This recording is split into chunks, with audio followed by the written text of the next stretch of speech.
Meie siin Iisraelis läksime eile õhtul magama ajal, kui toimusid Iraani raketirünnakud ja ärkasime täna hommikul, nagu arvata võis, taas sireenide saatel, sest Iraan uuendas oma rünnakuid Iisraeli vastu. Tere, te vaatate GNS-i uudiste ülevaadet siit Jeruusalemmast Iisraelist viimaste sündmuste kohta. Mina olen Daniel Siimann. Aitäh, et minuga liitusite. Nii et raketivahetused Iisraeli ja Iraani vahel, aga tegelikult käib kõik Liibanoni ümber. Ja kõige selle taga on Iraani majanduse kägistamine ja Iraani tuumarelvad. Aga kõigepealt täna hommikuste sündmuste kokkuvõte. Eile õhtul pärast Iraani rünnakut tulistas Iisrael rakette Iraani suunas. On ka teateid, et Iisraeli lennukid ründasid teistes piirkondades. Me ründasime mõningaid Iraani naftakeemiatehaseid ja teisi Iraani raketipaikade asukohti, oodates täiendavaid Iisraeli õhurünnakuid. Kuid praegu suutsid nad oma õhutõrjevõimekuse taastada. Seetõttu on Iisrael hoidunud kogu oma sõjalise õhuväe võimekuse kasutamisest. Kõige selle eelduseks on olnud Hezbollah poolsed kokkulepete rikkumised ja rünnakud, nende rünnakud Iisraeli vastu. Ja neid rünnakuid toetasid Iraani. Ähvardused vastulöögiks konfliktis, millega neil tegelikult pole mingit pistmist. Liibanoni valitsus pole nende sekkumist palunud. Tegelikult näeme, et Iisraeli ja Liibanoni vahel on palju seoseid. Iisrael ja Liibanon peavad pikaajalisi rahuläbirääkimisi, kui seda nii võib nimetada. Ja tegelikult on Liibanoni peaminister ise Iraani ja selle tekkumise kohta sõna võtnud, öeldes, et neil pole õigust sekkuda. Ja kõige üllatavam on see, et nad rääkisid väga avatult oma põlgusest Hezbollah vastu ja kahjust, mida Hezbollah Liibanoni enda jaoks põhjustab. Miks siis Iraan sekkub? Iraan peab päästma oma šiitidest liitlase Liibanonis. Ja see on Iraani jaoks kõige olulisem liitlane, sest need on tõelised šiidid, kes järgivad sama usku nagu iraanlasedki. Hamas näiteks on sunniidid, nii et nende pärast nad nii palju ei hooli. Nad ei hooli eriti sellest, mis Gazas toimub, aga siin peavad nad taastama usu omaenda võimetesse Lähis-Idas. Ja just sellepärast seisavad nad Liibanoni šiitide eest ja nagu ma ütlesin, Liibanoni valitsus rääkis nende vastu avalikult. Nii et Hezbollah on viimastel päevadel teinud kõik endast oleneva, et nurjata Iisraeli ja Liibanoni arenevad kokkulepet. Ja see on rohkem kui lihtsalt rahuleping. See taastab läbirääkimised Iisraeli ja Liibanoni vahel, taastab Liibanoni valitsuse suveräänsuse ja võime riiki valitseda. Ja see üksi tähendab enamat kui pelgalt paberile kirjutatud kokkulepe. See tähendab, et kui Liibanoni valitsus pärast üle 40 aasta suudab lõpuks taastada kontrolli Liibanoni üle, siis tähendab see, et Iisraeli ja Liibanoni vahel saabub rahu.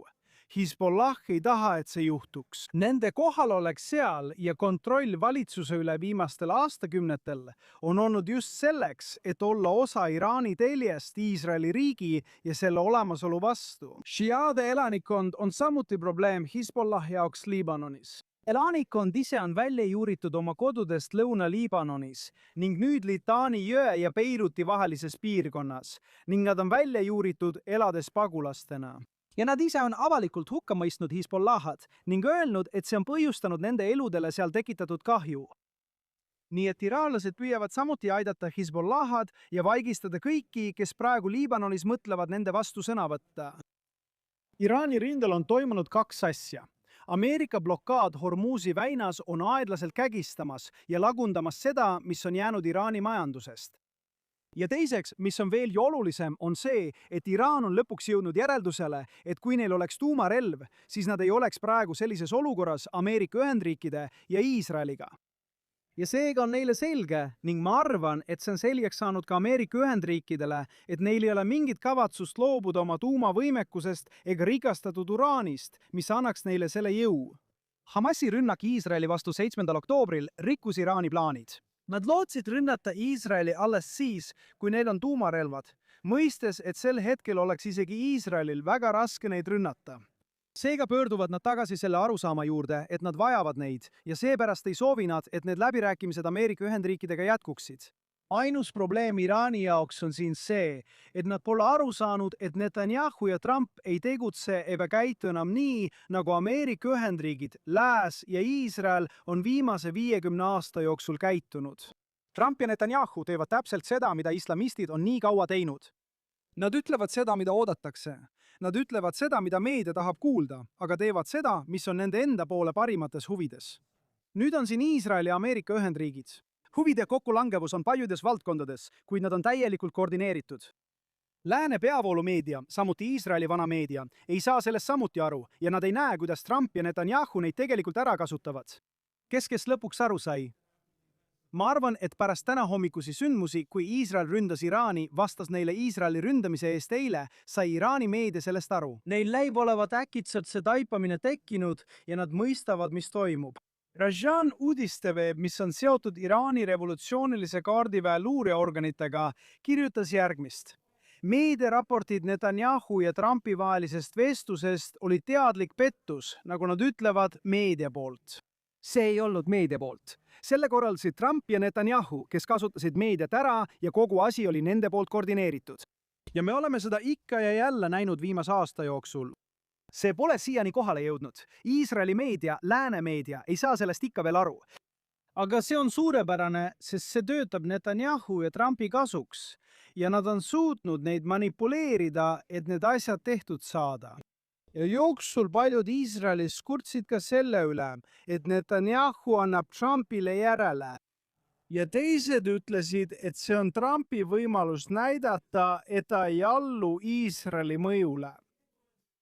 Meid kumbagi ei huvita need asjad. Nad vaatavad, mis on Ameerika Ühendriikide ja Netanyahu jaoks Iisraeli huvides ning liiguvad selles suunas.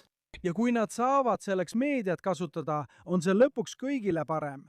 Iisraeli opositsioon on nagu alati teadmatuses. Eie kritiseerisid nad Netanyahut selle eest, et ta on nõrk ja otsustusvõimetu ning et ta kummardab Trumpi ees. Ja täna hommikul pärast seda, kui Iisrael vastas ja nüüd saame jälle Iraanilt raketirünnakuid, väidavad kõik, et Netanyahu teeb ükskõik mida, et siin Iisraelis valimisi edasi lükata ja venitada. Ja sellepärast ta selle sõja algataski. Nii et meil on siin alati sellist poliitilistel põhjustel toimuvaid jamasid, mis lõpuks on lihtsalt häbiväärne. Sest Iisrael ja Ameerika Ühendriigid peavad olema koordineeritud. Iisrael ei saa Iraani vastu teha ühtegi üllatusrünnakut. CENTCOM kontrollib siin kõike, mis toimub. Ameerika Ühendriigid tõi kogu oma sõjalise baasi Lähis-Idasse. Siin ei juhtu midagi, millest Ameerika Ühendriigid ei oleks teadlikud. Nii et me ei saa Iraani vastu mingit üllatusrünnakut teha ilma, et Ameerika Ühendriigid sellest teaksid. Seega peame nendega täielikult koostööd tegema ja olema koordineeritud. Ja just see toimubki praegu uudistes. See toimubki praegu sel hetkel. Need asjad võivad kesta veel paar päeva.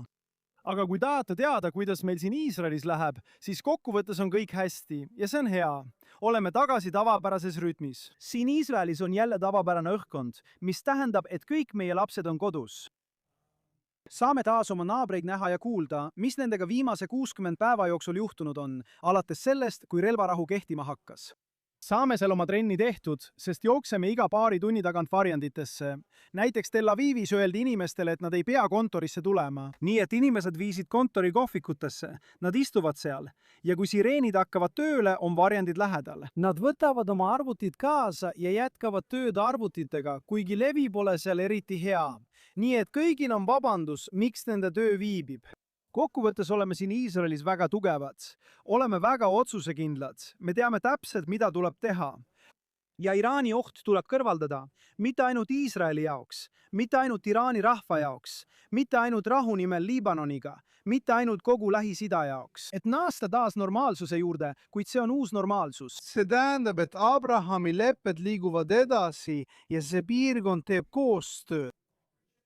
Kuid on samuti oluline, et läänemaailm mõistaks, et terrorismile ja Iraani-taolistele valitsustele järeleandmine ei too inimkonnale kasu. Seega on raske öelda, kuhu see järgmistel päevadel liigub. 2 inimest teavad, kuhu see läheb. Need on Netanyahu ja Trump. Ja minu parim nõuanne on, et keegi ei prooviks neid analüüsida ega mõelda, kuhu nad liiguvad, sest neil on varuks üllatusi, mida me näeme järgmiste päevade jooksul. Mina olen Daniel Seaman, aitäh, et ühinesite minuga siin GNS-i stuudios Jeruusalemmas, Iisraelis selle sõja uuenduse jaoks. Vaadake GNS-i YouTube'i lehte, et saada täiendavaid uuendusi, mida postitame täna ja järgmistel päevadel. Kohtume jälle, aitäh, et olite praegu meiega.